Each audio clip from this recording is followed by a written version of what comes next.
Okay, number 7. Okay, number 7. So, an average human weighs about 650 Newton. Ito na lang eh. So, an average human, by average, weight of an average human is 650 Newton.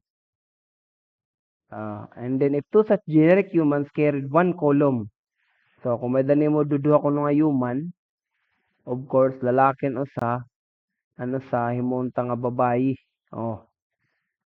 Kung may dakulo nira one column nga charge, one column, may charge nga one column. Let's say, di positive ba, di negative. Mga babae kasi mga negative ito, mga nega. Joke! Mga lalaki, mga positive eh. Joke lang. Na-react ka mo dayon. Na-react dayon. So, the question is, one positive, one negative, how far apart? Ano kuno kahirayo-hira, gaano sila kalayo upang maramdaman pa rin nila para maramdaman nila yung attraction nila katulad ng bigat nila, which is 650 Newton. Di ba? Ang galing ng question. So, gaano sila kalayo para maramdaman pa rin nila ang kanilang attraction, force of attraction. Because again, this is positive negative. Therefore, this force that is being accounted by your Coulomb's law is an attractive force. So, unit to is K, Q1, Q2 all over the distance squared. Diba? Absolute value. So, meaning, ito kinsosolve is R squared. So, R squared is equal to K all over F and then your Q1, Q2. Absolute value. So, again, disregard lang itong mga negative positive, yung mga charge didi. Tapos, again, absolute value lang tiya.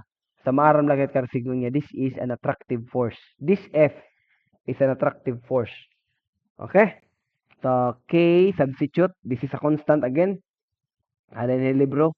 8.988 times 10 to the 9 Newton per square meter column square. That is a constant. And then your F, force is equal daw sa bigat nila. So, bawat isa lang to yung isa lang to na force, pareho man yung force nila actually. So, itong force na to ay isa lang sa kanila. Attraction man, pareho man yan sila. So, that would be a 650 Newton. Okay, and then multiplied by your charge. 1 times 1 column squared. Diba? So, cancel yung column squared, cancel yung Newton. Uy, per meter squared yung lalabas. So, mali to. So, R is K all over F. Kay mali ini nga Newton meter squared. Adi nga itigbaw. Newton meter squared per column squared. So, kita niyo. Kaya nagsasagyap ako. Okay?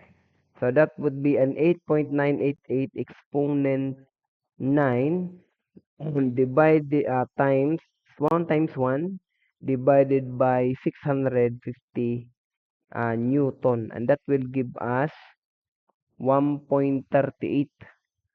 1.38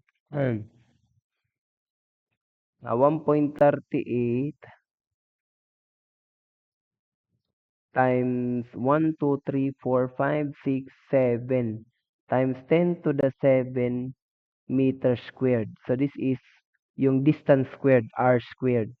So, pag R lang, of course, we square root this, we've got R. So, which is the square root of this. Pero malaki pa rin. That is 3,700. 3,700 meter yung R. Or pwede silang magkalayo ng 3.7 kilometer. You could just imagine ang layo nun.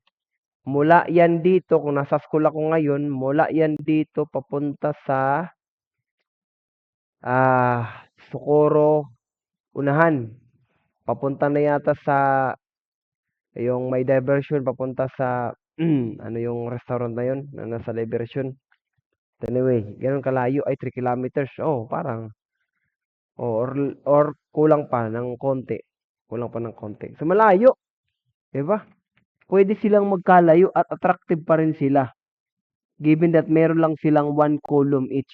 Ano ba yung 1 column? Hindi yan malakas ha, actually. Hindi yan malakas yung 1 column. Hindi ba? Anyway, ah, mm. Thank you guys for listening. I'll cut the video.